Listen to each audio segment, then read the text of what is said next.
Nobody is going to Mars, not next decade, not the decade after, and the reason has nothing to do with money, or politics, or which billionaire has the biggest rocket. People have perished trying to reach places far less hostile than Mars, and Mars is trying to finish you before you even land.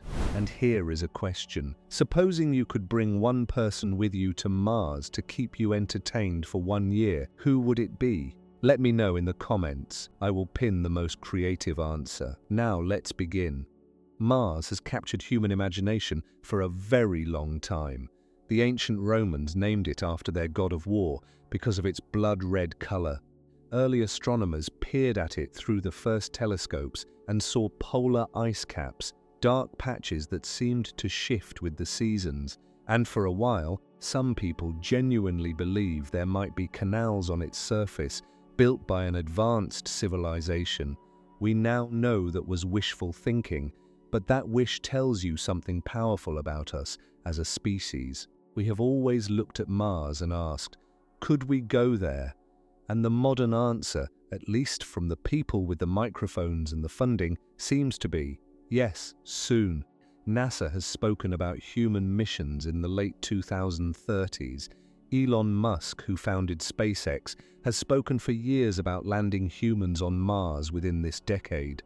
The Chinese National Space Administration has its own ambitions. The idea of setting foot on another planet is no longer purely science fiction. It has become a stated goal of multiple organizations with billions of dollars and the most advanced technology in human history. So why then are we in this video asking whether it is actually possible? Because wanting something badly enough, even with enormous resources and brilliant minds, does not change what the universe will allow. And the universe, it turns out, has a few things to say about this. Let's start with something that sounds simple, but the moment you really feel the weight of it, it changes the entire picture. Mars is far away, not a long flight far, not across the ocean far. We're talking about a distance so enormous that it breaks most of our intuitions about travel entirely. At its closest approach to Earth, which only happens briefly every 2 years or so, Mars is about 54 million kilometers away. At its farthest, it is over 400 million kilometers from us. Let that sit for a moment. If you got in your car right now and started driving toward Mars at highway speed, say 100 kilometers per hour, and somehow never had to stop, it would take you roughly 62 years just to reach it at its closest point, and that is assuming Mars stays still, which it does not. Of course, spacecraft move much faster than cars. The average cruise speed of a Mars-bound spacecraft using current technology is somewhere around 20 to 24 kilometers per second. Even at that speed, the journey from Earth to Mars takes somewhere between 7 and 9 months, one way. A full mission, the trip there, time on the surface, and the return would take somewhere between 2.5 to 3 years in total, 2 to 3 years, in space, completely cut off from Earth. And here is where the distance becomes more than just a number on a page. Right now, if something goes wrong on the International Space Station, mission controllers in Houston or Moscow can respond within seconds. Astronauts can be evacuated back to Earth within hours. The station is only about 400 kilometers above the surface.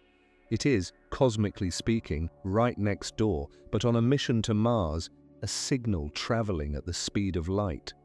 The absolute fastest anything in this universe can travel takes between 4 and 24 minutes to reach the planet, depending on where Earth and Mars are in their orbits. That means if an astronaut on Mars sends a message back to Earth saying, "We have an emergency," the earliest a response can arrive is 8 minutes later. In a worst-case scenario, it could take nearly 45 minutes for a question to get an answer. You ask, you wait, you ask again, you wait again. Imagine trying to troubleshoot a life-threatening mechanical failure with a countdown clock while waiting 45 minutes between each exchange. That is not a manageable challenge. That is a fundamental change in what it means to be in danger. But there is something even more alarming, and NASA's own Mars campaign director, Dana Ives, has called it the single most troubling problem of all. Every 26 months, Earth and Mars move into an alignment called solar conjunction. This is when the Sun sits almost directly between the two planets, and it does not just slow down communication, it cuts it off entirely. Radio signals cannot pass through the Sun. Solar particles in the surrounding region distort anything that comes close. For roughly 2 weeks, a crew on Mars would be completely, utterly unreachable. No messages, no mission control, no emergency support from Earth. For 14 days, if something fails, if a life support system breaks down, if someone gets seriously injured, if the habitat ruptures, those astronauts are entirely on their own. They must diagnose the problem, find a solution, and execute it without any outside help, under the kind of pressure that few human beings have ever faced. NASA researchers are working on relay satellite systems that could be positioned at special gravitational balance points in the solar system, potentially cutting that 2-week blackout down to just a few hours. Laser communication technology, currently being tested aboard NASA's Psyche spacecraft, could dramatically increase data transmission rates. But as of right now, those systems are not in place, and the blackout problem remains unsolved at the scale a human mission would require. And here is the thing, even if we solve the blackout problem, the delay itself is permanent. It is not a technology issue, it is physics. Light travels at a finite speed. That cannot be engineered away, no matter how much money you throw at it. There is also the psychological dimension to all of this, and researchers take it seriously.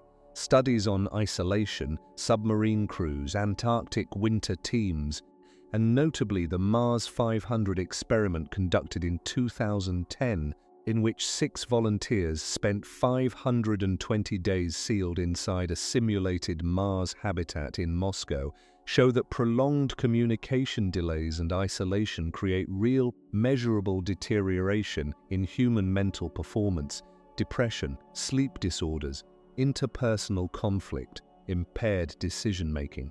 And those volunteers were still on Earth, with sunlight just outside the walls, knowing they could leave if something went wrong. Astronauts on a real mission to Mars would have none of those safety nets.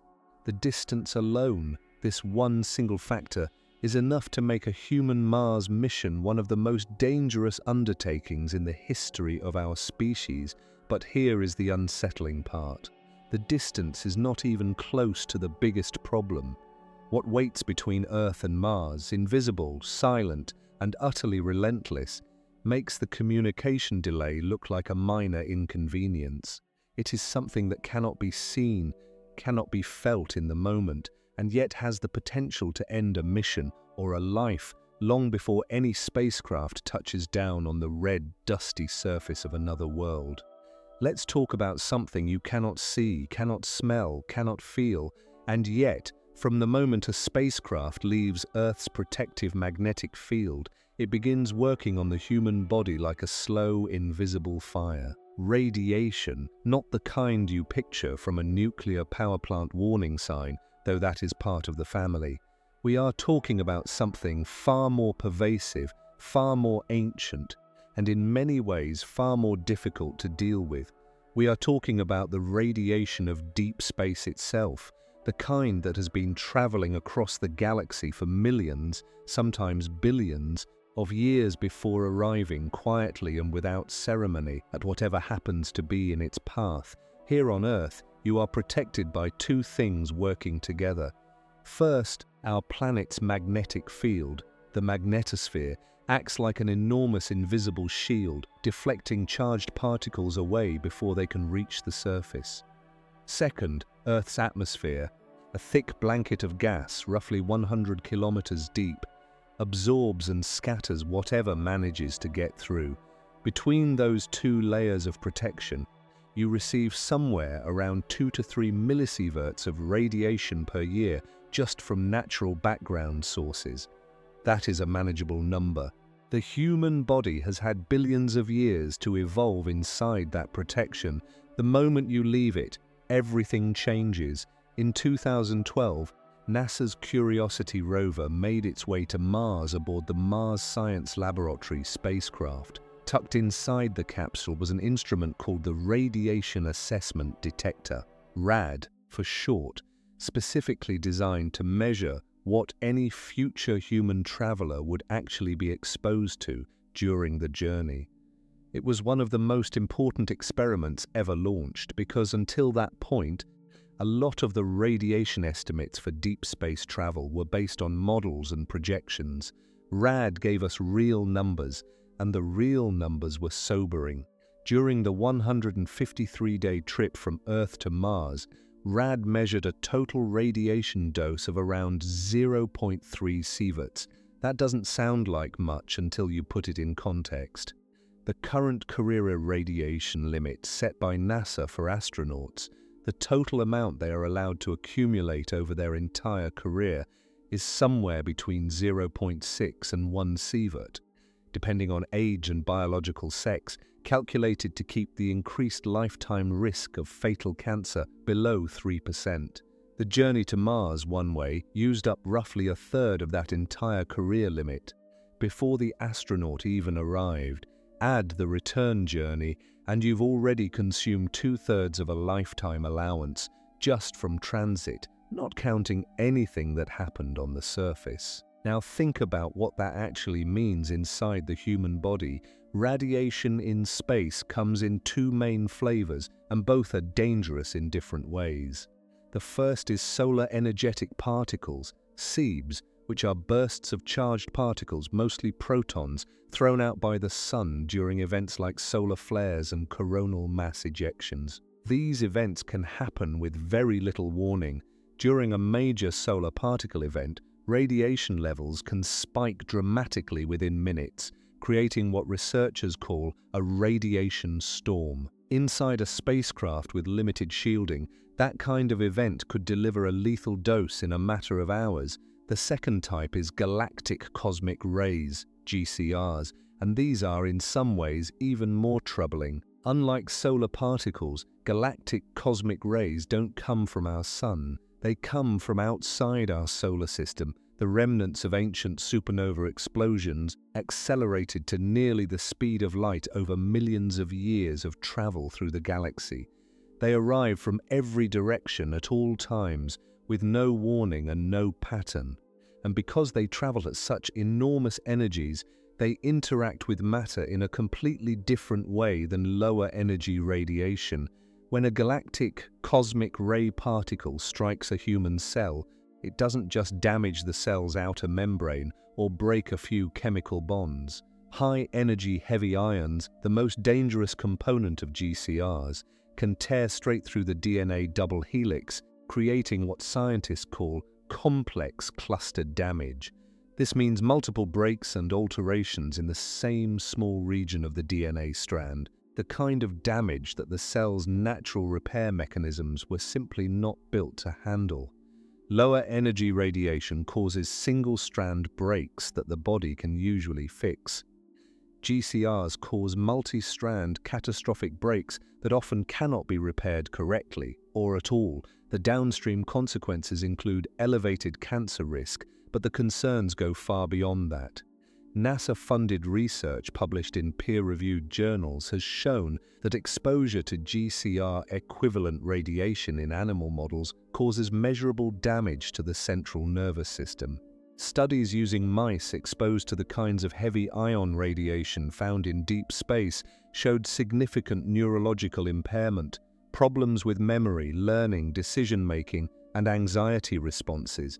One study, published in the journal Scientific Reports in 2016 by researchers at the University of California, Irvine, found that heavy ion radiation caused persistent inflammation in the brain and significant disruption to neural signal transmission. Think about that in the context of a Mars mission. You spend 7 to 9 months traveling through this environment. By the time you arrive at Mars, Your brain has been bombarded by high-energy particles from every direction for the entire journey. You may not feel it. There may be no immediate symptoms. But underneath, at the cellular and neurological level, changes are already happening. Changes that could affect your judgment, your reaction time, your emotional regulation, precisely at the moment when you are about to attempt one of the most technically demanding operations in the history of human spaceflight. Entering Mars's atmosphere and landing on an alien planet. And here is where things get genuinely strange, because the obvious solution to a radiation problem is shielding, right? Build thicker walls. Add more material between the astronauts and the particles. More mass, more protection. It works for practically every other hazard we can think of. With galactic cosmic rays, it partially backfires. When a high-energy GCR particle hits a thick layer of material, say a heavy metal wall, it doesn't always stop. At high enough energies, it smashes into the atoms in the shielding material and creates a cascade of secondary particles, a spray of additional radiation called secondary radiation.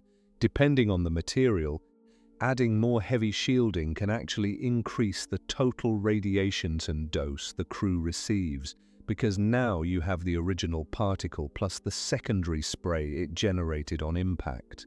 This is called the shower effect, and it is one of the reasons why simply building thicker spacecraft walls is not a clean solution.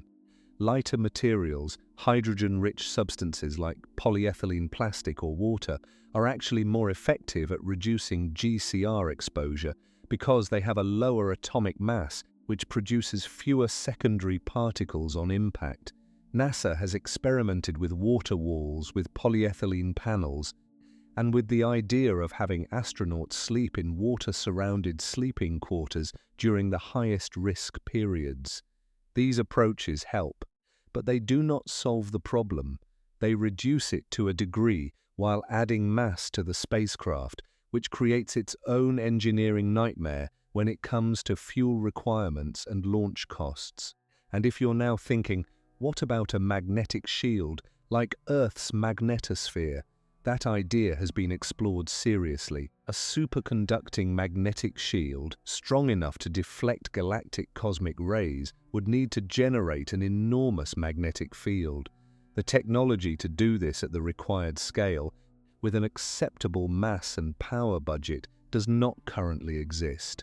There are research projects exploring it, including work being done under the European Space Agency's umbrella, but we are years, possibly decades, away from something that could realistically fly on a crewed spacecraft.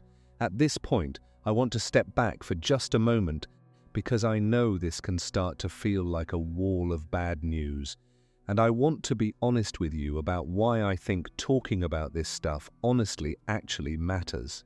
By the way, if you are finding this kind of deep dive fascinating, please subscribe to this channel and hit the like button if you haven't already. Every subscriber genuinely helps this content reach more people who are curious about the universe. It takes 2 seconds of your time, but it makes all the difference. Now, back to the cosmos, and back to what we were just uncovering. The radiation picture on the Martian surface itself is, if possible, even more nuanced. Mars has no global magnetic field. It lost most of it billions of years ago as its core cooled and solidified, a process we'll get into more deeply in a later part of this video.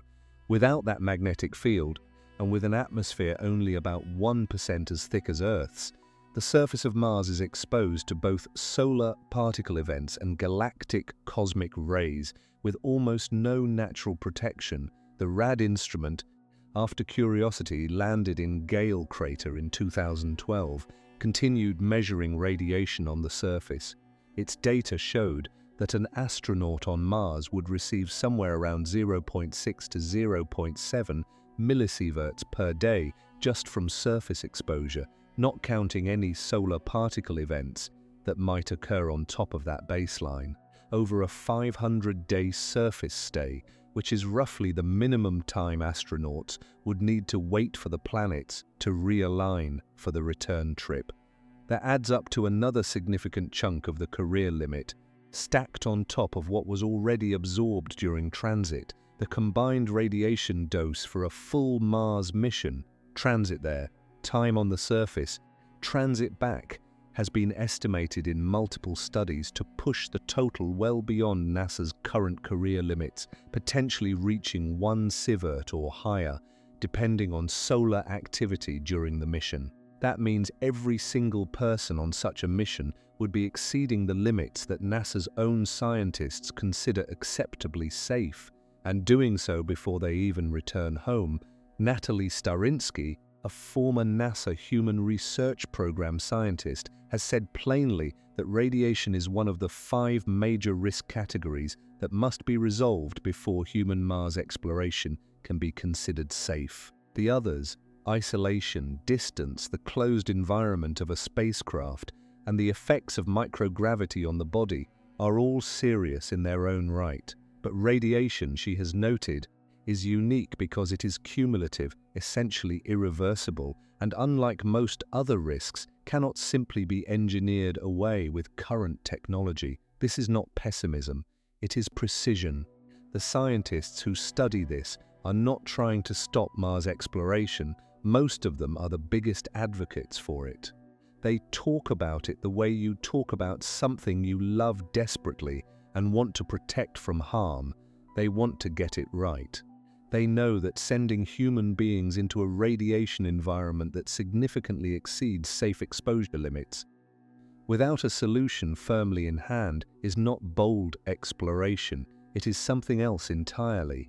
And so the question becomes, what would it actually take to solve this? What kind of breakthrough would need to happen in materials science, in biology, in medical technology, before we can genuinely say that a human crew could survive the radiation environment of a Mars mission without an unacceptable cost to their long-term health? That answer is not simple, and tucked inside it is one of the most fascinating areas of current scientific research. The idea that we might not shield human bodies from radiation at all, but instead change how the body responds to it. Radioprotective drugs, gene therapy approaches targeting DNA repair mechanisms, biological countermeasures that could essentially make astronauts more radiation resistant at the cellular level. These ideas exist. They are being researched, and some early results are genuinely exciting. But here is what keeps the physicists and the biologists up at night, and what we are going to dig into in the next part of this journey. Even if you solve the radiation problem completely, even if tomorrow morning someone announced a perfect, tested, reliable way to protect the human body from every form of space radiation, there is still something waiting for you on the Martian surface that no shielding can protect you from. Something that gets inside everything, that coats every surface, clogs every filter, and carries within it a molecular-level threat that researchers are only now beginning to fully understand. It covers the entire planet, and it is the dust. Picture this. You have just landed on Mars. After 7 months of floating through the void, of breathing recycled air and watching Earth shrink to a pale blue dot, in the rear window your boots are finally on solid ground, alien ground. The sky above you is a dusty butterscotch tan, not the deep blue you have known your entire life, but something softer, stranger, lit by a sun that looks about 2/3 the size it does from Earth. The landscape stretches out in every direction, rust-colored plains, jagged rocks, the silhouette of ancient craters on the horizon.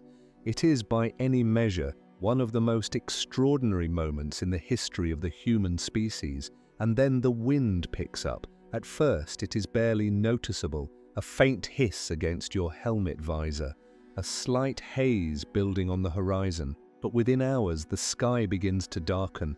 The sun dims the dust, the fine reddish, impossibly light dust that covers practically every surface on the planet begins to rise and rise and rise.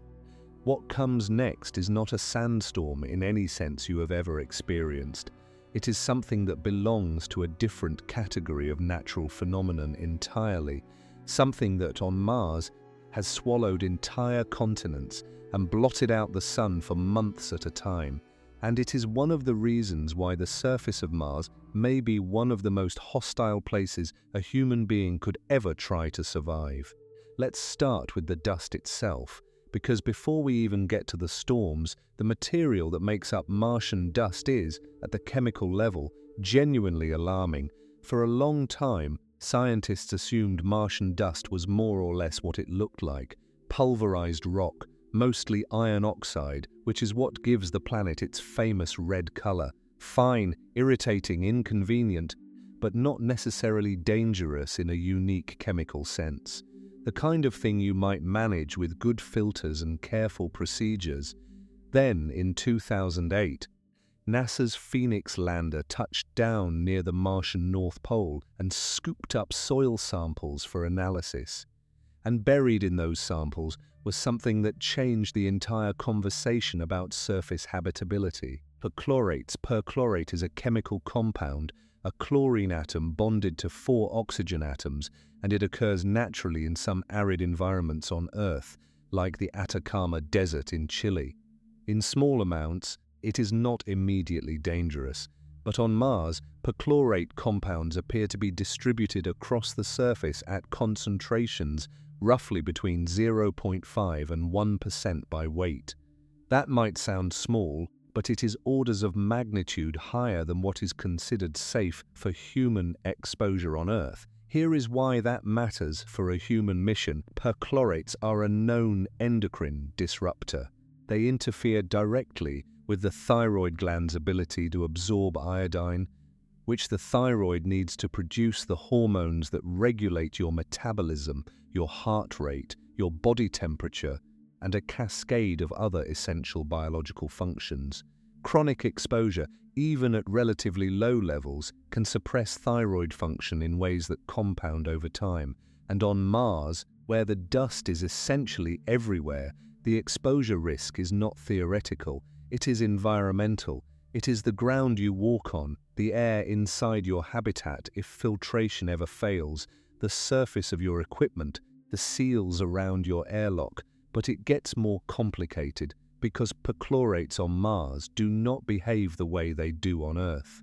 Research published in 2017 in the journal Scientific Reports by a team from the University of Edinburgh showed that when Martian perchlorate is exposed to the ultraviolet radiation that constantly bathes the planet's surface, remember, no ozone layer, almost no atmosphere to block it, something interesting and deeply worrying happens. The UV radiation activates the perchlorate, dramatically increasing its toxicity. The team found that UV-activated perchlorate, combined with 2 other compounds commonly found in Martian soil, iron oxides and hydrogen peroxide, created a surface environment that was bactericidal. In other words, it killed bacteria almost instantly. Now, that is interesting from an astrobiology perspective. It might help explain why the surface of Mars appears to be essentially sterile. But from a human habitation perspective, it raises a question that nobody has a clean answer to yet. What does prolonged skin or lung contact with UV-activated, perchlorate-laden dust actually do to a human being over months or years? The honest answer is that we do not fully know. The research is ongoing, but the preliminary picture is not reassuring. And then there is the physical nature of the dust itself. Martian dust particles are extraordinarily fine, far finer than typical terrestrial dust, and jagged at the microscopic level. Unlike beach sand, which has been tumbled and smoothed by water and wind over geological time, Martian dust particles have never been through that kind of erosive softening. They are sharp-edged, angular, and small enough to penetrate deep into lung tissue if inhaled. On Earth, we have a well-documented condition called silicosis, a serious, progressive lung disease caused by inhaling fine silicate particles that kills miners and construction workers who are exposed to similar types of fine angular mineral dust over years of work. Nobody knows exactly how Martian dust would compare in terms of its pulmonary toxicity, but the physical characteristics raise legitimate concern. The filtration systems on any crude Mars habitat would need to be extraordinarily effective, maintained constantly, and never, not once, allowed to fail in a way that exposed crew members to unfiltered surface air. On a mission where replacement parts take 3 years round trip to arrive from Earth, that kind of zero failure requirement is, to put it gently, an enormous engineering burden. Now let's talk about the storms, because if the dust's chemistry is a slow creeping threat, Martian dust storms are the acute, dramatic version of the same problem, and they operate on a scale that has no real equivalent on Earth. Individual dust storms on Mars are common. Regional storms, covering areas the size of continents, occur regularly, particularly during the Martian southern hemisphere summer, when Mars is closest to the Sun and temperature differences in the atmosphere drive powerful winds. But what makes Mars unique in the solar system is that these regional storms can, and do, combine and expand until they encircle the entire planet. Global dust storms on Mars happen every few Martian years, roughly every 3 to 4 Earth years, though the exact timing is unpredictable, and when they occur, they are planet-defining events. The dust suspended in the atmosphere can reduce sunlight at the surface by as much as 99% in some regions. The sky goes from butterscotch to a deep dark brown. Temperatures swing dramatically. Solar panels, the primary power source for most proposed Mars surface missions, generate almost nothing. In 2018, a global dust storm began building on Mars in late May. By June, it had grown into one of the most expansive on record. The Opportunity rover, a solar-powered vehicle that had been operating brilliantly on the Martian surface for 14 years, far beyond its original 90-day mission, lost power as the storm blocked sunlight from reaching its panels. Mission controllers at NASA's Jet Propulsion Laboratory sent over 1,000 commands trying to re-establish contact over the following months. Opportunity never responded again. Its final transmission, received in June of 2018, contained data suggesting a low-power fault condition. When the storm cleared weeks later, the rover's batteries had discharged too deeply to recover. One of the most successful planetary exploration missions in history ended by dust.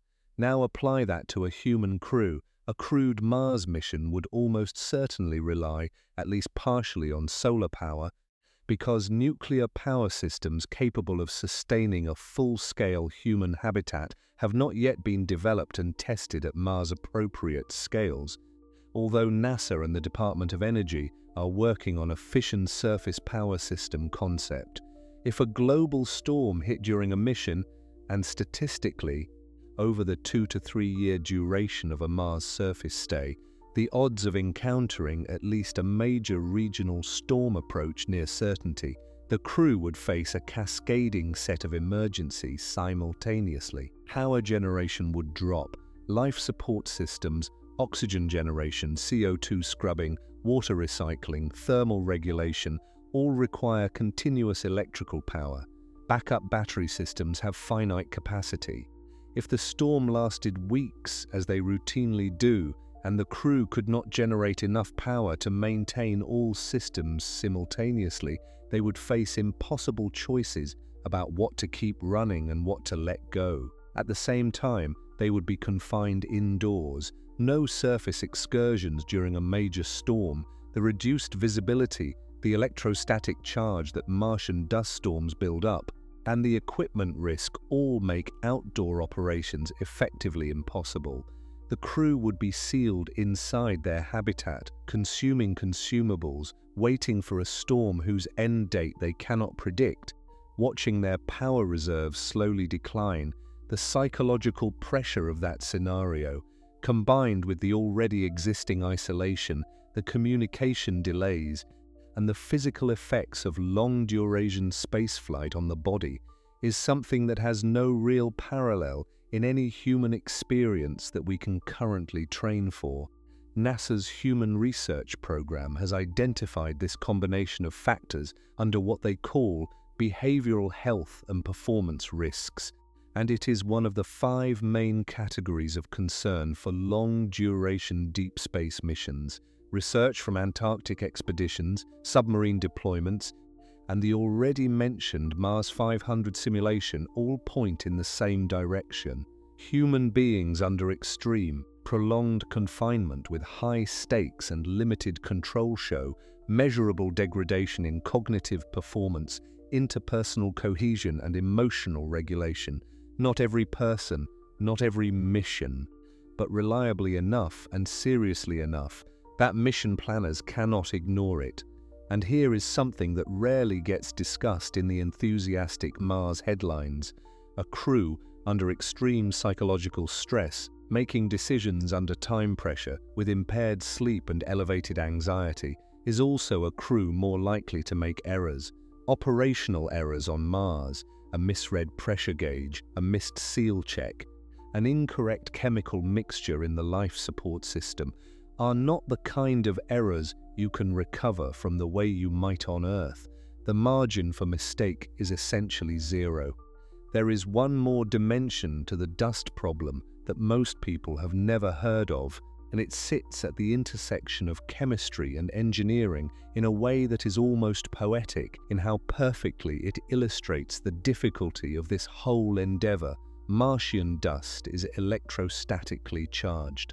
The constant movement of dust particles across the surface and through the atmosphere causes them to build up static electrical charges, similar in principle to the way rubbing a balloon against your hair creates static cling, but at a much larger scale.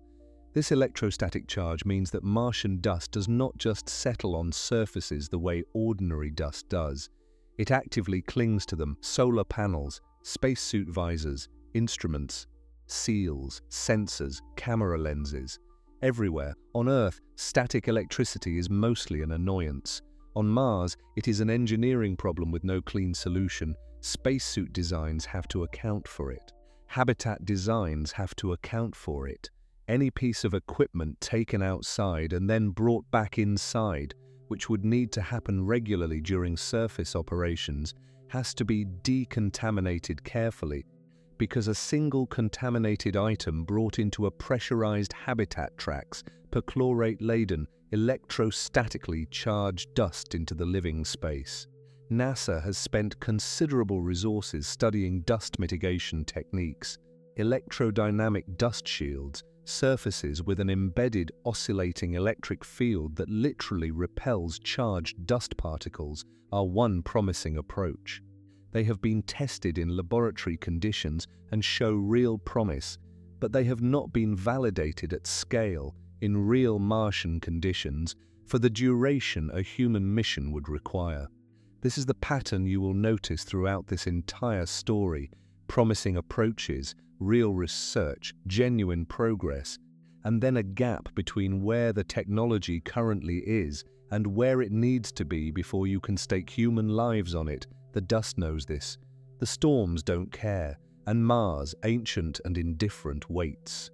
But if you think the dust is formidable, what we are going to uncover in the next part of this video is something that operates at an even more fundamental level. Something that does not just threaten the mission, it threatens the very biology that makes you human. When you leave Earth's gravity, even partially, even for months, your body begins to change. Bones lose density at a rate that no amount of exercise has fully stopped. Muscles weaken, vision blurs as fluid shifts toward the brain. The heart restructures itself, and arriving at Mars, with its gravity only 38% of Earth's, does not solve this problem. In some ways, it extends it. The human body, shaped by 4 billion years of evolution on a 1G planet, has opinions about gravity, strong opinions, and we are going to explore exactly what it does when those opinions are ignored. Stay with me, Your body is a negotiation, every system inside you, your bones, your muscles, your heart, your eyes, your immune response, your sense of balance, exists in a constant, dynamic conversation with the environment around it. And the most fundamental term of that negotiation, the one that has been in place since the very first living cells began to organize themselves into complex organisms on this planet, is gravity, 1g, 9.8 meters per second squared. The invisible hand pressing down on every cell in your body, every moment of every day, from the instant you were conceived to the instant you draw your last breath. You have never once lived without it. Neither did your parents, neither did any ancestor in your entire 4 billion year biological lineage. Every structure in your body, the density of your bones, the strength of your postural muscles, the pressure gradients that govern how your blood and fluids move, the shape of the chambers in your heart, every single one of those things was built by evolution with the assumption that gravity would always be exactly what it is on Earth. The moment you leave Earth's surface and enter the microgravity of deep space, that negotiation collapses. And what the human body does in response is one of the most striking and medically significant things that happens in all of human spaceflight. Not because it is dramatic and sudden, but because it is systematic, pervasive, and in some cases only partially reversible. Let's start with the bones, because this is where the data is most extensive and most sobering. Bone is not the static, inert scaffold most people imagine it to be. It is living tissue, constantly being broken down and rebuilt in a process called remodeling. Specialized cells called osteoclasts dissolve old bone material, while osteoblasts lay down fresh bone in response to mechanical stress. The key word there is stress. Bone remodels in response to the physical loads placed on it. When you walk, run, lift, carry, every impact and force signals your skeletal system to maintain and strengthen itself. In microgravity, those signals largely disappear. Without the constant mechanical loading that comes from simply standing and moving in Earth's gravity, the body interprets the absence of stress as a signal that the skeleton no longer needs to be as dense. Osteoclasts keep dissolving, osteoblasts slow down, and bones begin to thin. The data from the International Space Station is unambiguous on this point. Astronauts on long-duration missions, typically 6 months, lose bone density at a rate of approximately 1 to 2% per month in weight-bearing skeletal regions like the hips, spine, and lower limbs. 1 to 2% per month.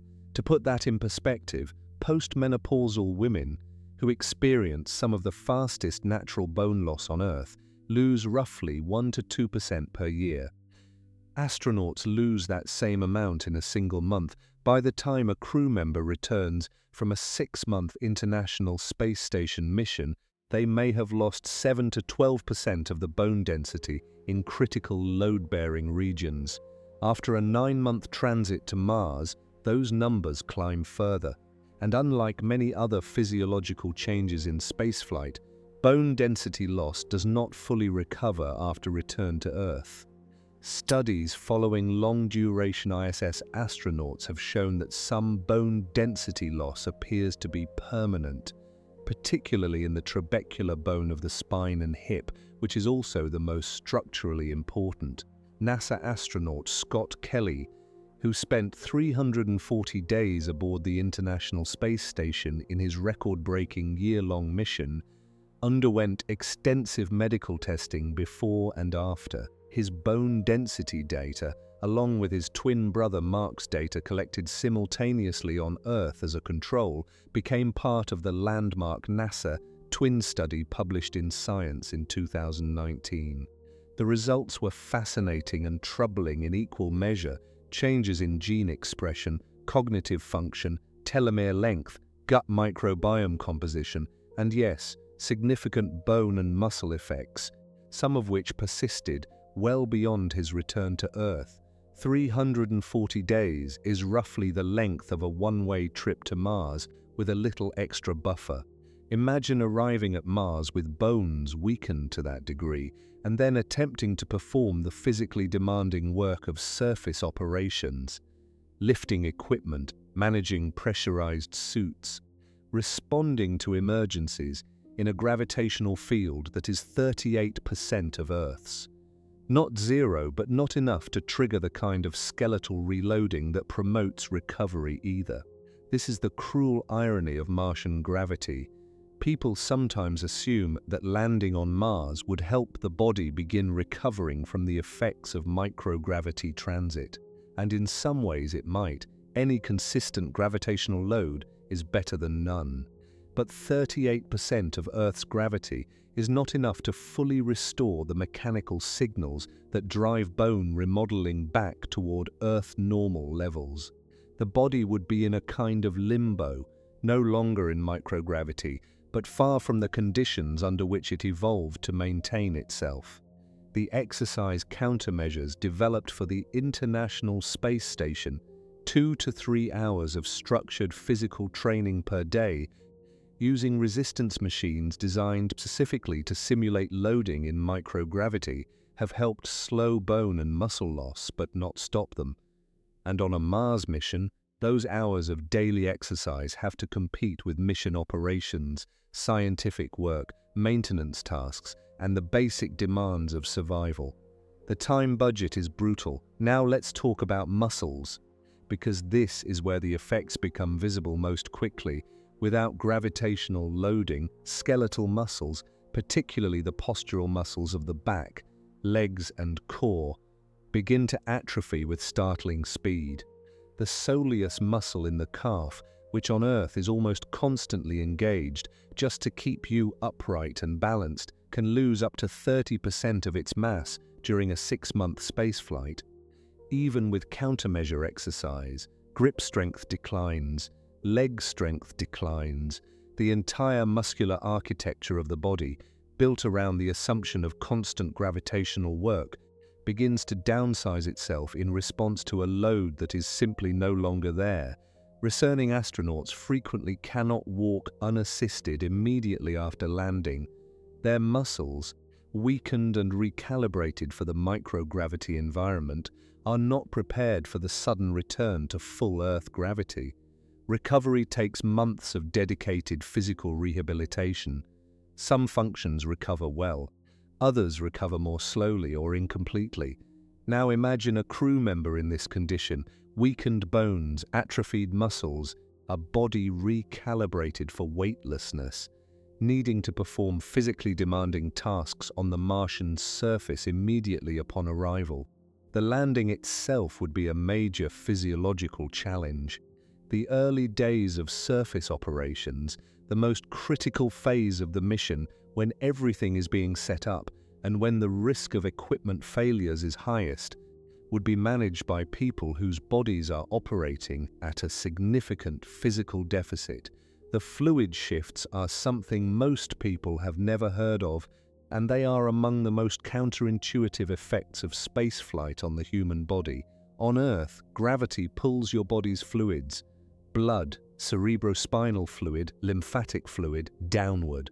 Your circulatory system is designed around this, with your heart pumping blood up against gravity to reach your brain, and venous return mechanisms helping bring it back down.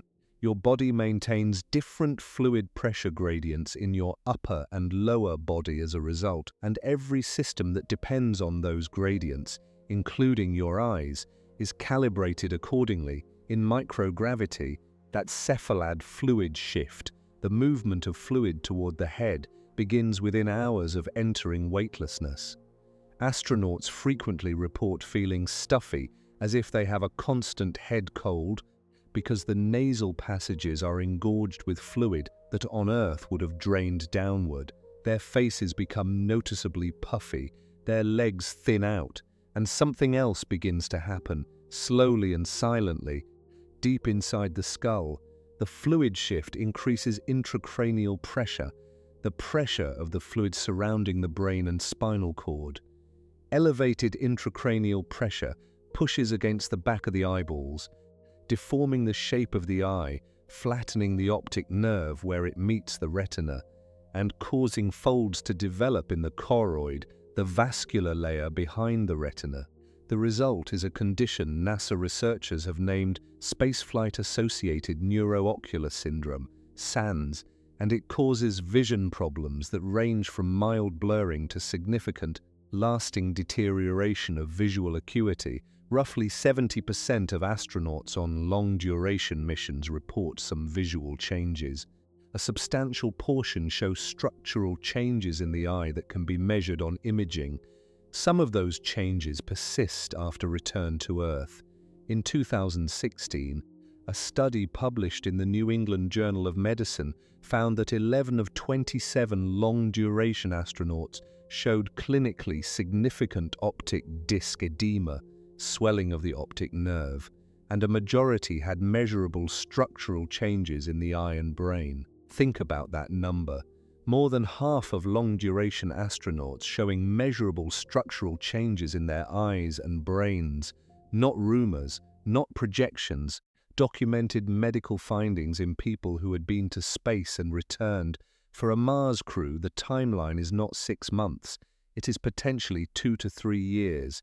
The vision changes might be far more severe, and degraded vision during critical operations, landing, surface work, emergency response, is not an acceptable risk level in any serious mission framework. The cardiovascular system tells its own story, and it is equally instructive. The heart is a muscle. Specifically, it is a muscle adapted to pump blood upward against gravity for an entire lifetime.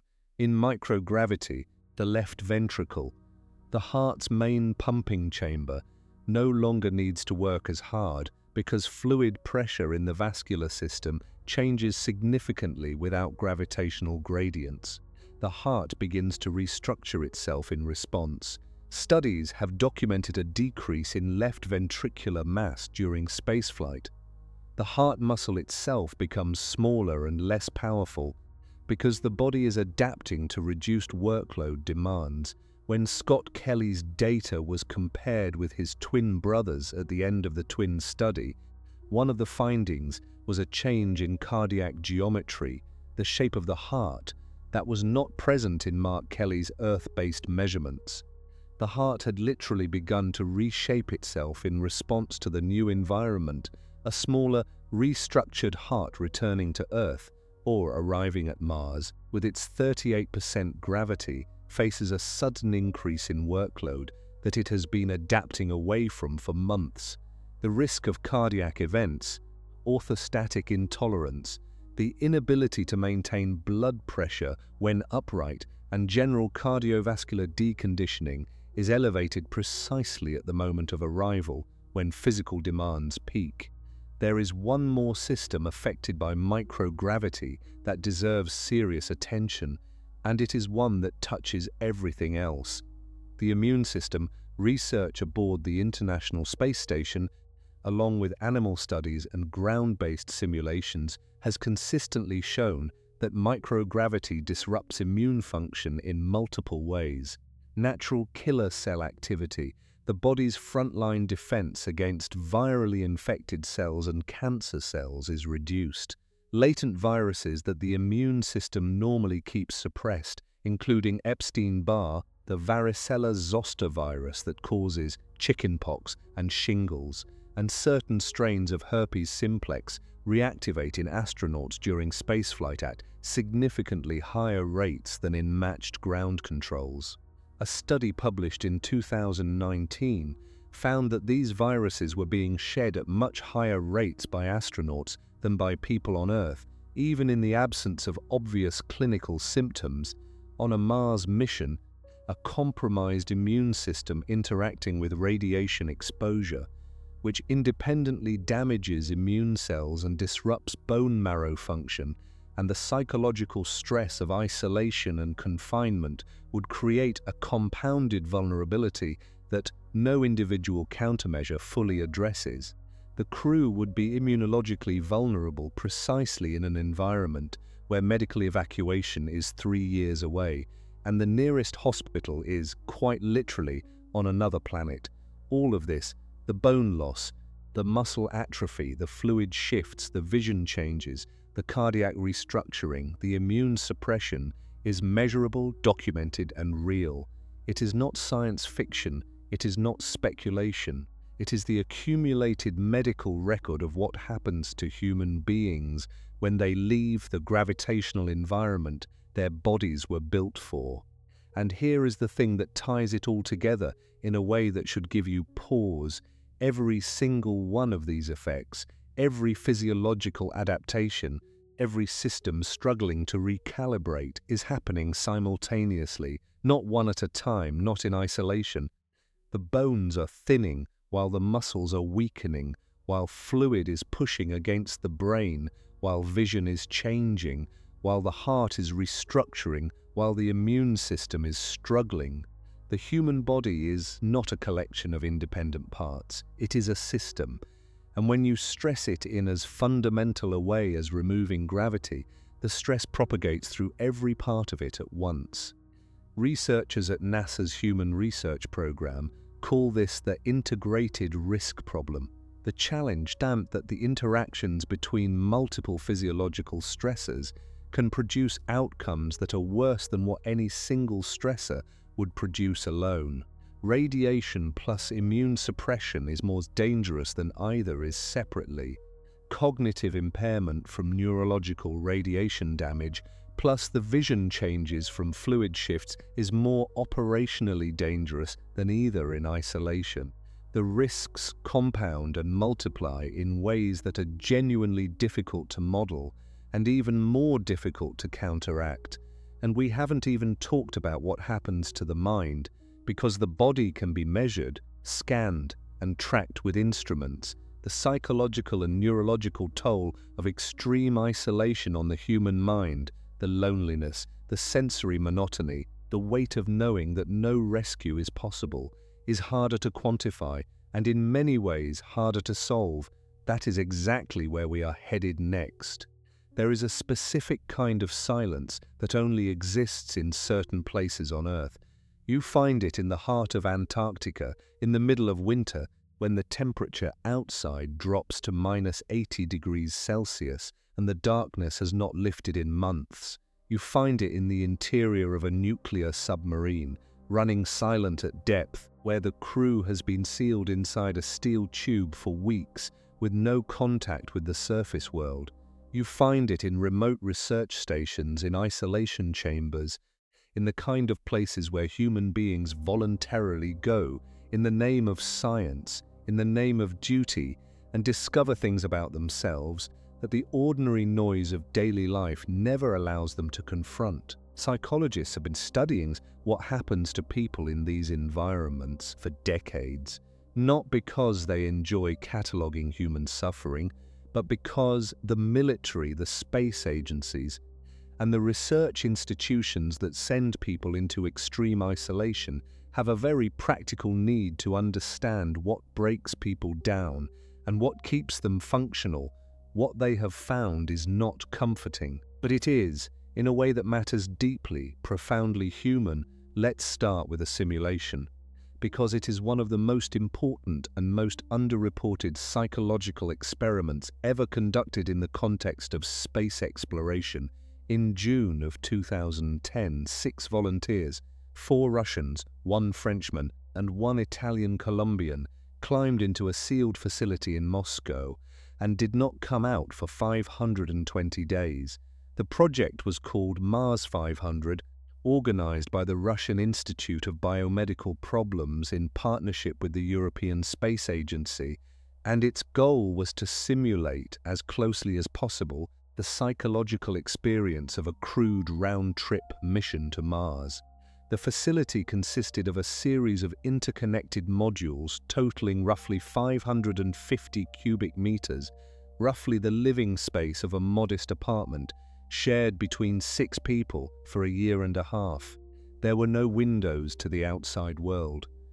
Communication with the outside was deliberately delayed by up to 20 minutes each way to simulate the actual communication lag of a Mars mission. The crew had no access to fresh food, no ability to go outside, no real-time contact with family or mission control. They had each other, their simulated work schedule, and the walls. What happened over those 520 days was not a catastrophic breakdown. The crew did not fight violently or become incapacitated or lose their minds in any dramatic, cinematic sense. That is important to understand. The Mars 500 simulation did not produce a disaster movie. It produced something quieter, more subtle, and in many ways more troubling. Sleep patterns deteriorated significantly as the mission progressed. Several crew members developed what the research team described as a sedentary pattern, spending increasing amounts of time lying in bed or sleeping, not from illness but from a psychological retreat into inactivity that researchers recognized as a classic response to monotony and perceived helplessness. Physical activity decreased. Cognitive performance on standardized tests showed measurable decline in certain crew members. The social dynamics of the group became increasingly complex and at times strained, not in any explosive way, but in the subtle grinding manner of people who have been too close to each other for too long.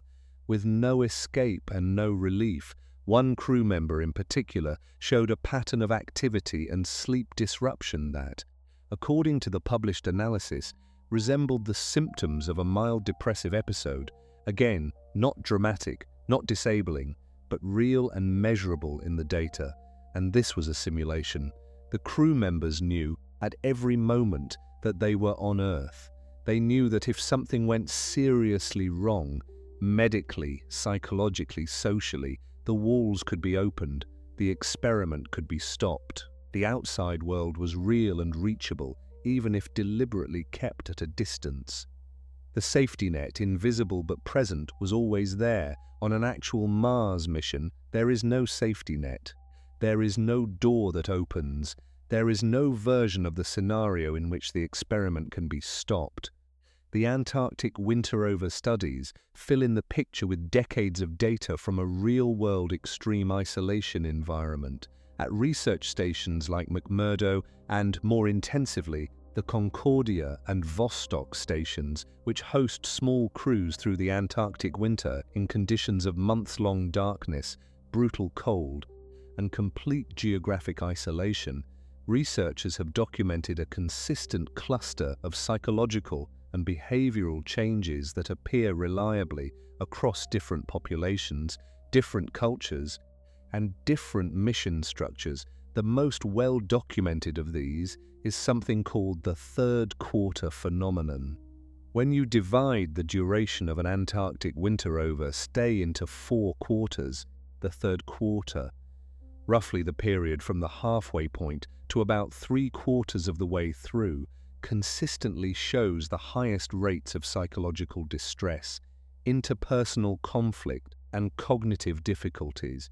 Not the beginning, when novelty and purpose provide motivation, not the end, when the finish line is in sight and morale recovers. The third quarter, when the initial excitement has long worn off, the end still feels impossibly far away, and the relentless sameness of the environment has become a kind of psychological weight that accumulates day by day.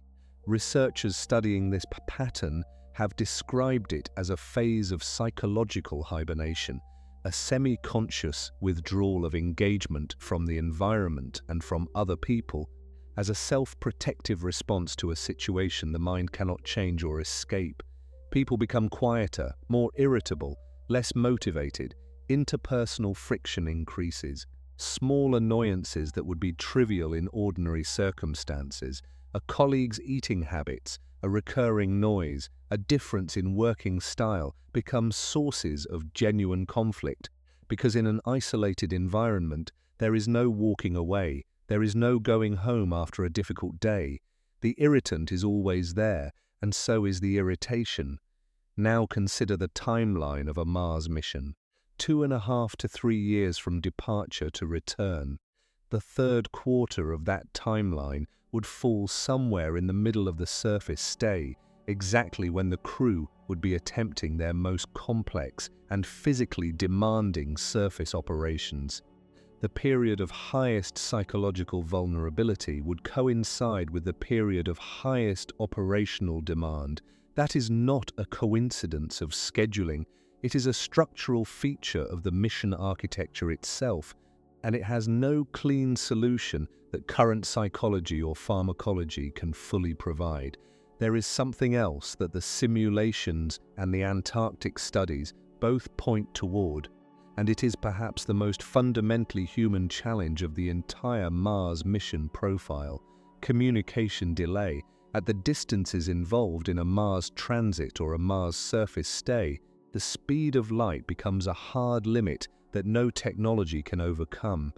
Radio signals travel at the speed of light, roughly 300,000 kilometers per second, which sounds impossibly fast until you appreciate how vast the distance to Mars actually is. Depending on where Earth and Mars are in their respective orbits, the distance between them varies from about 54 million kilometers at closest approach to over 400 million kilometers when they are on opposite sides of the Sun.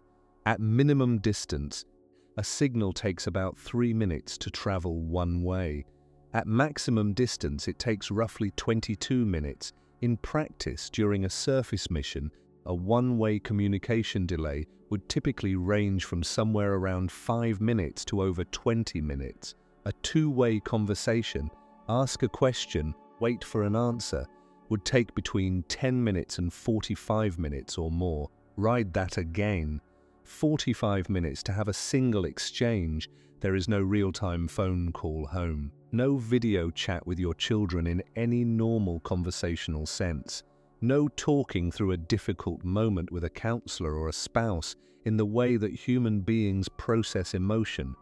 Through immediate, reciprocal dialogue, every communication is a time capsule.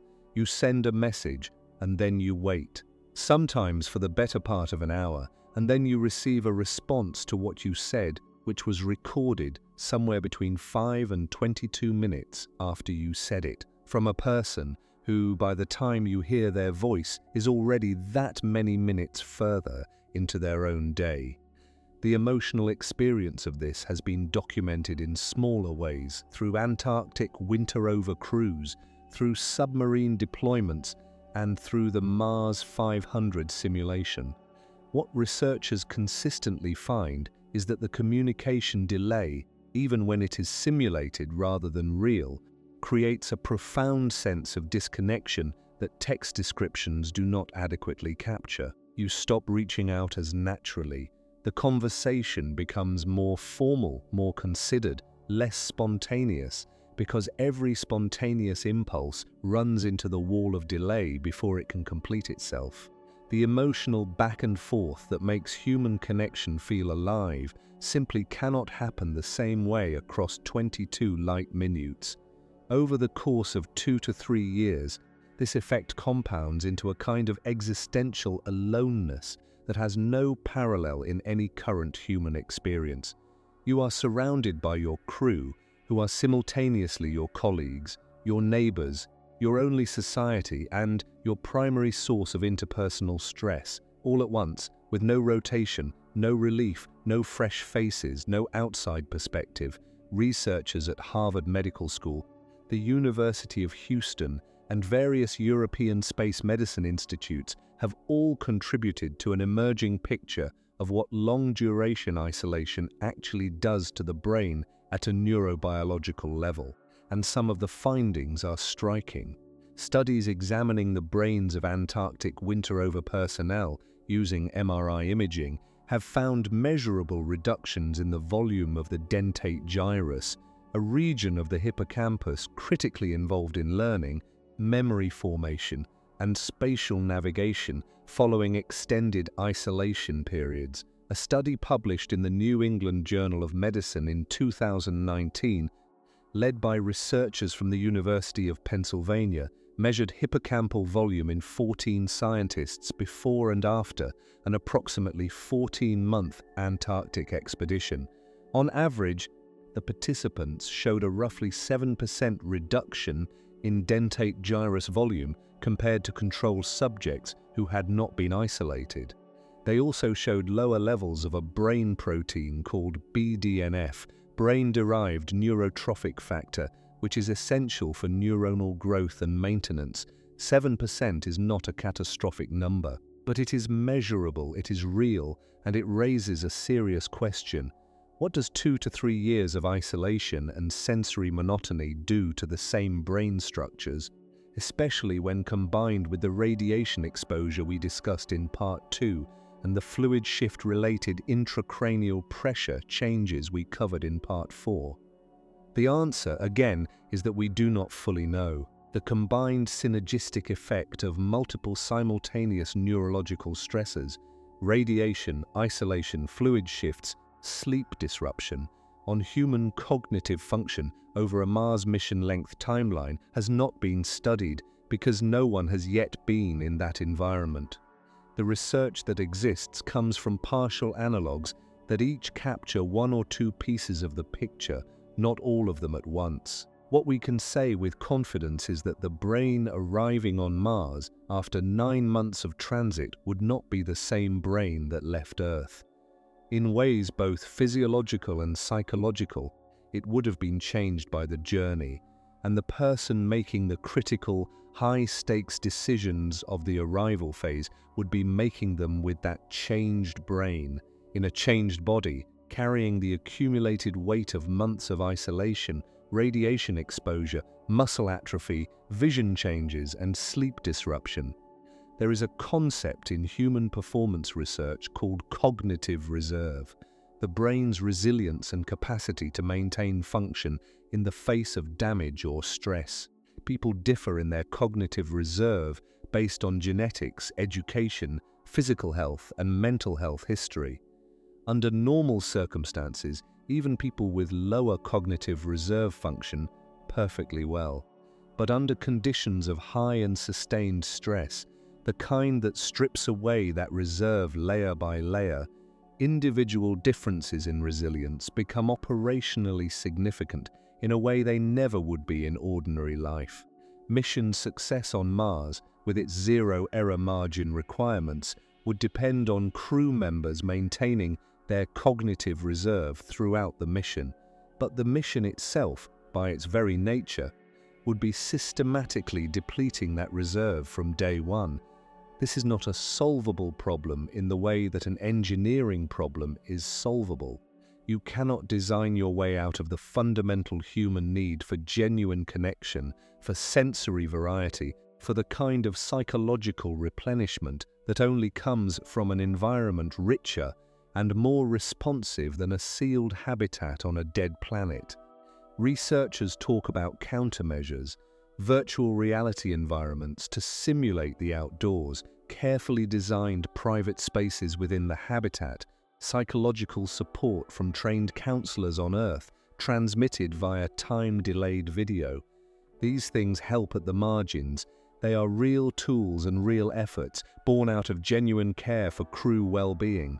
But they are also, in the honest light of the data, partial solutions to a fundamental problem. The fundamental problem is this: human beings were not built for this, not physiologically, not psychologically. The entire arc of human evolution, the social structures, the emotional architecture, the neurological wiring that makes you who you are, developed in an environment of open skies, seasonal change, social variety, physical freedom, and the constant sensory richness of a living planet. Mars offers none of those things, and no amount of mission planning can give them back. There is something quietly profound about sitting with all of this, about understanding that the challenge of Mars is not primarily a rocket problem, or a fuel problem, or an engineering problem, though it is all of those things too. At its deepest level, the challenge of Mars is a human problem. It is the question of whether the kind of creature we are, social, emotional, embodied, evolved for a specific planet, can survive and remain functional in a place that is the near-perfect inversion of everything that made us. And yet the story does not end here, because there is still a dimension of this challenge we have not touched, one that operates not at the scale of the human body or the human mind, but at the scale of physics itself. The distance to Mars is not just a logistical number, it is a fundamental constraint that shapes every decision, every design, every contingency plan. And it creates a scenario that no mission planner has yet found a satisfying answer to. What happens when something goes wrong? Not a minor malfunction, not a fixable problem, something serious, a medical emergency, a habitat breach, a life support failure, the kind of event that on Earth or even aboard the International Space Station, a few hundred kilometers up, would trigger an immediate evacuation and have a crew member in a hospital within hours. On Mars, the nearest hospital is not hours away, it is years. If you're still watching, you're exactly the kind of person this channel exists for. Subscribe to the channel so we can keep doing this together, and leave a like so others like you can find it. Now let's do math that doesn't require any calculator, just the kind that requires you to sit with a number long enough to actually feel what it means. Because there are certain numbers in the story of Mars exploration that look manageable on a page, unremarkable in a headline, and then absolutely staggering the moment you translate them into human terms. The distance from Earth to Mars is one of those numbers at their closest approach. A configuration called opposition, which happens roughly every 2 years. Earth and Mars are approximately 54 million kilometers apart. That sounds enormous, and it is. But in the context of interplanetary travel, it is actually the favorable scenario.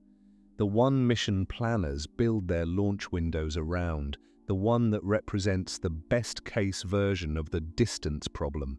At their farthest, when the two planets are on opposite sides of the Sun, a configuration called Superior conjunction, the distance stretches to over 400 million kilometers, almost 8 times farther. And that gap matters in ways that go far beyond simple travel time. But let's start with the travel time, because it sets everything else in context.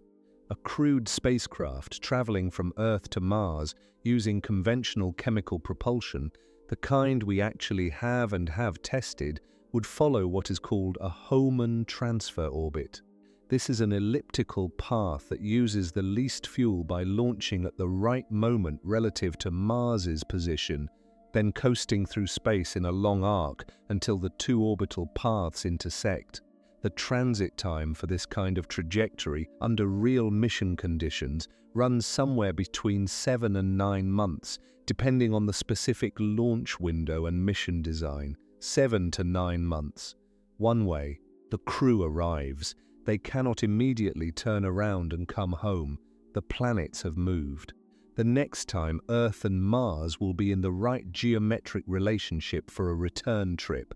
The next favorable launch window is approximately 14 to 26 months away, again depending on the specific mission architecture. So the crew waits on the surface. They live there, work there, and survive there for somewhere between 500 days and over 600 days before the window opens for the return journey. Then they spend another 7 to 9 months flying home. Total mission duration, somewhere between 2.5 and 3 years from launch to landing back on Earth. That is the realistic baseline, not a pessimistic projection, not a worst case, the baseline. Now hold that number in your mind, 2.5 to 3 years, and ask a very simple question. What happens if something goes wrong? In any exploration or operational environment, emergency planning begins with a question called time to definitive care. How long does it take from the moment an emergency occurs to get the person experiencing that emergency to a facility capable of providing comprehensive medical treatment? In an urban environment, definitive care might be 15 to 30 minutes away by ambulance. In a remote wilderness setting, it might be hours, which already challenges emergency medical planning significantly. In Antarctica, at a station like Concordia or Vostok, it might be days during the winter, when weather makes evacuation impossible. That level of remoteness already pushes the boundaries of what medicine can manage in the field. On Mars, the time to definitive care is not hours or days, it is years. The return trip alone, 9 months of transit, is longer than most surgical recovery timelines, longer than most cancer treatment courses, longer than the time between diagnosis and resolution for many serious medical conditions that, on Earth, are survivable precisely because treatment is immediate and sophisticated. A heart attack, an acute appendicitis, a traumatic injury from an equipment accident, a serious infection, all of these are survivable on Earth because definitive care arrives quickly, managed over 9 months in a spacecraft with limited medical supplies, by crew members who are not surgeons, in a zero-gravity or partial gravity environment that complicates every medical procedure from inserting an IV to performing basic surgery. The calculus changes completely. A 2020 study published in the journal NPJ Microgravity, examining the medical risk profile of long-duration spaceflight, identified a range of conditions with meaningful probability of occurrence during a Mars-class mission: dental emergencies, kidney stones, cardiac arrhythmias, urinary tract infections, musculoskeletal injuries, and psychological crises among them. Not exotic catastrophic failures, ordinary medical events, the kind that happen to healthy adults in their 30s and 40s over a 3-year period. Events that on Earth are managed easily, quickly, and with full access to pharmaceutical supplies, imaging equipment, laboratory analysis, and specialist consultation. The spacecraft's medical kit has finite supplies. The crew's medical training, however intensive, stops far short of specialist surgical competence. The communication delay makes real-time consultation with Earth-based doctors impossible in any meaningful interactive sense, and there is no evacuation option. None.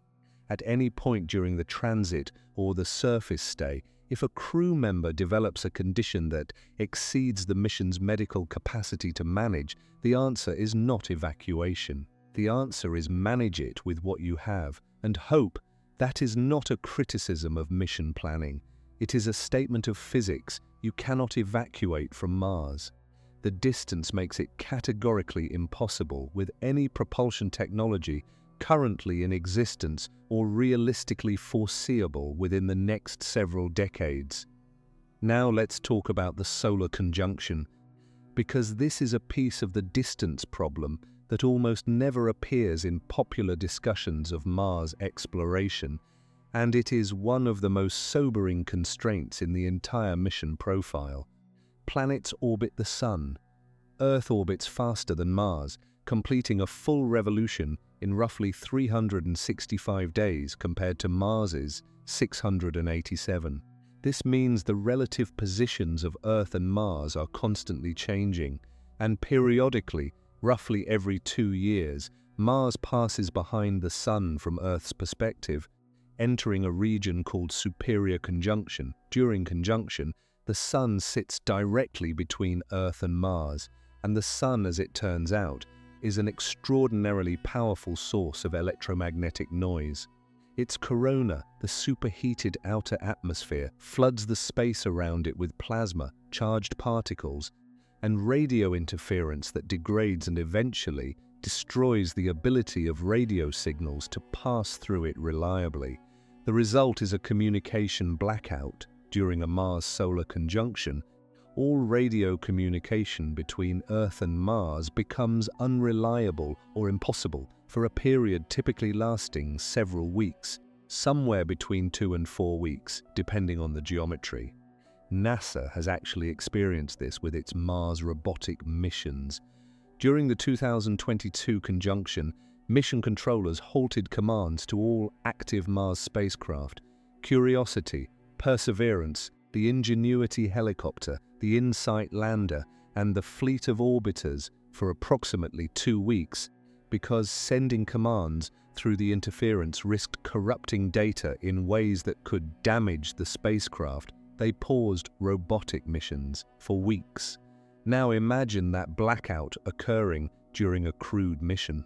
For 2 to 4 weeks, the crew on Mars would have no communication with Earth, no mission support, no medical consultation, no psychological support, no news from home, no contact with family, no ability to transmit an emergency distress signal and receive a response within any useful time frame. The crew would be, in the most complete and literal sense, entirely alone. The timing of this conjunction cannot be chosen. It is determined by orbital mechanics, which answer to physics rather than mission schedulers. Depending on when a mission launches and how long the surface stay lasts, a crew might experience one solar conjunction on the surface. Given longer stays, they might experience 2. And each one would represent a period of total communicative isolation layered on top of the already profound isolation of simply being on another planet.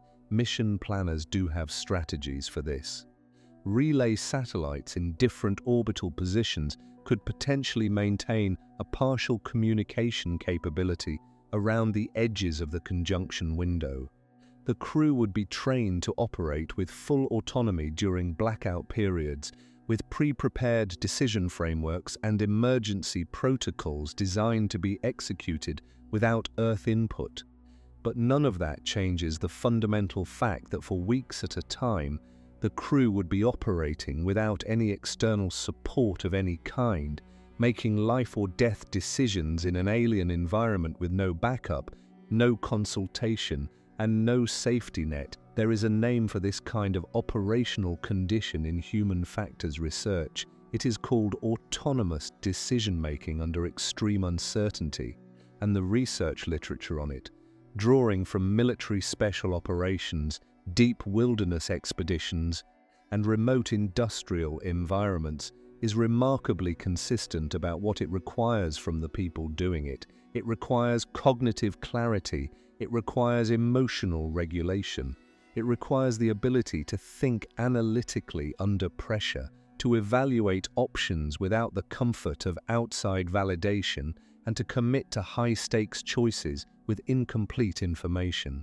It requires exactly the kind of high-level executive function that the preceding parts of this script have documented being systematically degraded by radiation, sleep disruption, isolation, microgravity effects on the brain, and the accumulated psychological weight of a multi-year confinement. The mission demands peak human cognition at precisely the moments when the mission itself has been most aggressively eroding that cognition. This is not a design flaw that better engineering can eliminate. It is a fundamental tension in the mission architecture, a collision between what the environment demands of humans and what the environment does to humans that has not been resolved. Let's bring this into a concrete scenario, because abstract risk analysis has a way of remaining abstract until it is given a human face. Imagine a crew of 14 months into their surface mission. They are past the halfway point of their surface stay. They are statistically somewhere in the third quarter psychological valley we discussed in Part 5. Their bodies have been in a sub-Earth gravity environment for over a year, preceded by 9 months of microgravity transit. Their bone density is reduced. Their muscles are weaker than they were on Earth. Their vision may have changed. Their immune systems are operating at reduced efficiency. One morning, one crew member wakes with severe abdominal pain. It builds rapidly over the following hours. The crew's medical officer, who is a trained flight surgeon but not a gastrointestinal specialist, conducts an examination. The symptoms suggest acute appendicitis. On Earth, this is treated with straightforward surgery, a well-understood procedure performed thousands of times per day globally, with excellent outcomes under normal conditions. On Mars, the crew's medical supplies include a surgical kit. The flight surgeon has trained for emergency appendectomy, but surgical conditions in a pressurized Martian habitat are not operating theater conditions. Anesthesia management in partial gravity has been inadequately studied. Post-operative infection risk is elevated, given the immune challenges already present. The sterility of the environment, despite best efforts, cannot be guaranteed at surgical suite standards. The crew sends a message to Earth describing the situation, requesting consultation with surgical specialists. They wait. The current Earth-Mars communication delay is 18 minutes each way. The response, when it comes 36 minutes after they sent their message, is guidance from physicians who are working from the crew's verbal description and whatever imaging the crew can transmit. The specialists on Earth cannot examine the patient. They cannot run additional tests. They can offer guidance, and they do, and it is expert and carefully considered. But the decision, the actual decision about whether to operate, when to operate, and how to manage the outcome belongs to the crew, because by the time any further consultation can complete its round trip, the situation on the ground will have changed. The patient cannot wait for a committee on Earth to reach consensus. The people in that habitat, with their limited supplies and their non-specialist training, and their physically and psychologically compromised states, are the only medical team this patient has. This is not a catastrophizing thought experiment. A 2015 paper published in the journal Aviation, Space, and Environmental Medicine analyzing medical event rates from the International Space Station and extrapolating to Mars mission durations estimated that at least one potentially life-threatening medical event should be expected during a mission of that length, even in a carefully screened, healthy crew. Not maybe, should be expected. And layered beneath all of this, beneath the distance, the blackouts, the medical vulnerability, the emergency decision-making, there is something even more fundamental that the numbers point toward: the launch window. Getting to Mars is not a matter of pointing a rocket in the right direction and firing it whenever you're ready. Earth and Mars are both moving through their orbits at different speeds, and the window during which the geometry is right for an efficient transfer using acceptable amounts of fuel opens approximately every 26 months. Miss it, and you wait another 26 months. If a mission is launched and something goes catastrophically wrong in the first weeks, a critical systems failure, a medical emergency that makes the mission impossible to continue, there is no quick return to Earth. The planets are not in position. Forcing a return on a non-optimal trajectory would require fuel reserves that no mission architecture currently envisioned would carry.